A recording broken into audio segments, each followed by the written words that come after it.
उठ हल्ला बोल बोल दमनावर, उठ हल्ला बोल बोल दमनावर, बाबा भीमाची तुला शपथ हाय रे.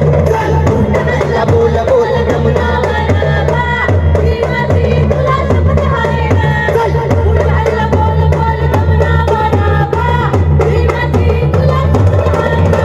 ए उठ हल्ला बोल बोल दमनावर, उठ हल्ला बोल बोल दमनावर, भीमाची तुला शपथ हाय रे. चल उठ हल्ला बोल बोल दमनावर, भीमाची तुला शपथ आहे रे.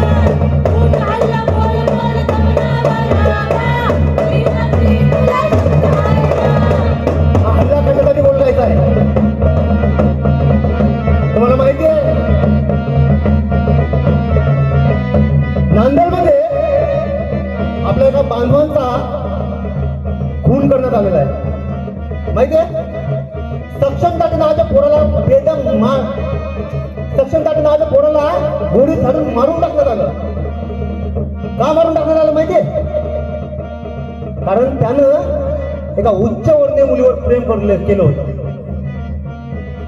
प्रेम करणं गुन्हा नाही बरं का, पण यांच्या नजरेत आज एका दलिताच्या मुलानं जर उच्च वर्णीय मुलीवर प्रेम केलं तर तो गुन्हा ठरतो. कारण यांच्या मस्तकात आजही ती जातीय कीड बसलेली आहे आणि म्हणून हल्ला करायचा आहे. पण हल्ला करायचा म्हणजे काही लाट्या घेऊनच हल्ला करायचा असतो असं नाहीये.